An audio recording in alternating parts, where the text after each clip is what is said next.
You know that old saying, knowledge is power? We've all heard it a million times. But what if that's not the whole story? What if that's actually kind of dangerous? See, the real power, the kind that can truly transform a company, isn't knowledge that's hoarded away. It's knowledge that's shared. We're going to dive into how turning what's inside one person's head into a company-wide asset is the ultimate, and I mean ultimate, competitive advantage. Okay, so let's start with the problem. I like to call it the leaky bucket syndrome. Just picture it. Every single piece of valuable experience, every little insight, every clever workaround in your company is like water in a bucket. The thing is, that bucket is just full of holes. And every single day, a little more of that precious water just drips out. And in today's work environment, that leak is turning into a flood. So let me ask you a question, and I want you to really think about your own team for a second. Is your company's most valuable asset, all those little tricks, the "oh, I've seen this before" solutions, those deep customer insights?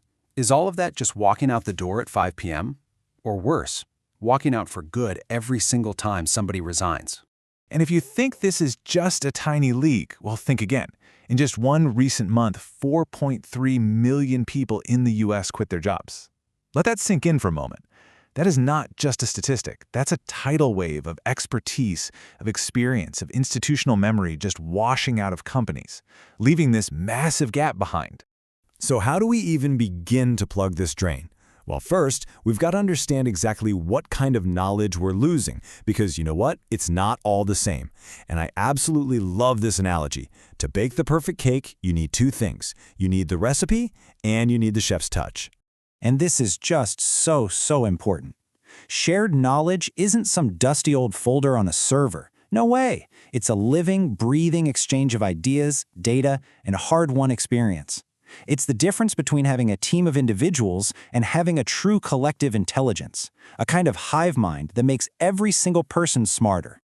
And here they are, side by side. On the left, you've got your explicit knowledge. That's the recipe. That's the easy stuff to capture, right? Manuals, reports, procedures. But on the right, oh, that's the magic. That's tacit knowledge. That's the chef's touch. It's that gut feeling, the intuition, the knack that you just can't write down in a manual. That is the corporate gold we're trying to mine. Okay, so I know what you might be thinking. This sounds like a lot of work, right? Why even bother? Well, because the payoff is huge. And I'm not just talking about the company's bottom line. I'm talking about for every single person on the team. Let's take a look at the incredible returns you get on this investment. Seriously, when you get this right, the results are a total game changer. Productivity just skyrockets because people stop solving the same problems over and over again. Customer satisfaction soars because your team has the collective wisdom of the entire company right at their fingertips.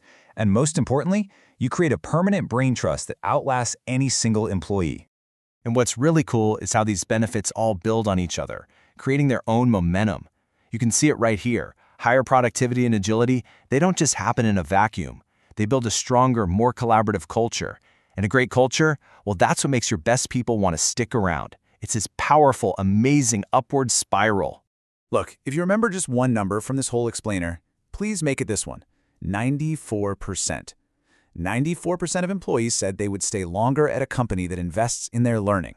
Just think about that. This isn't just about efficiency. It's about retention. Creating a culture of sharing is literally one of the most powerful retention tools you have because it shows your team you are invested in them and their growth. Okay, so we've seen the problem. We've seen the massive potential of fixing it.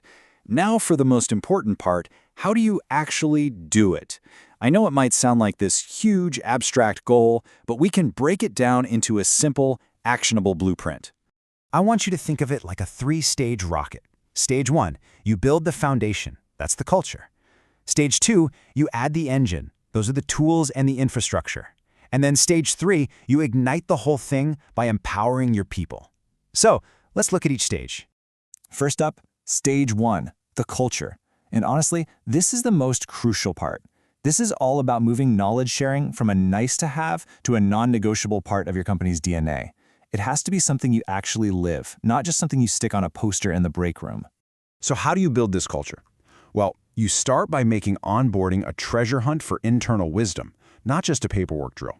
You bake it into your routines, like having a 5-minute lesson learned segment in every single team meeting. And here's the absolute key.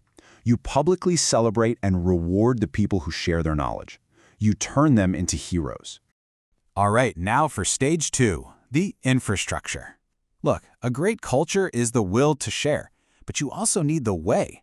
Without the right bridges, all that valuable knowledge just stays stranded on a bunch of isolated islands.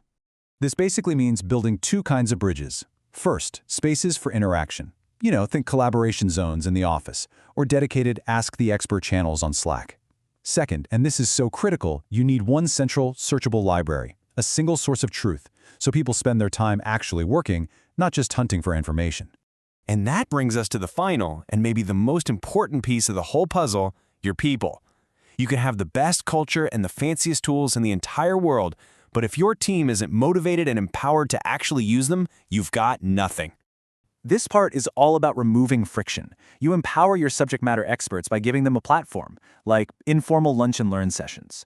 You create structured mentorship programs to pass that precious chef's touch knowledge from one person to the next. And you meet people where they are, making it dead simple to contribute, whether they're a writer, a talker, or a video creator.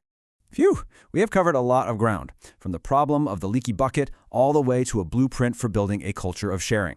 So let's bring it all home with one core idea and one simple first step you can take literally today.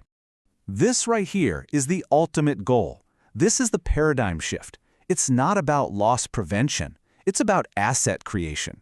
It's about taking the genius that lives inside the heads of your people and turning it into a permanent, powerful, and ever-growing asset for the entire organization.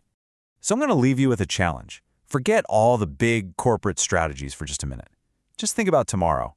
What is one small thing, a keyboard shortcut, a useful contact, a lesson you learned the hard way that could save a colleague 5 minutes of frustration? Share that, because that's where this whole revolution begins, with one person sharing one simple idea.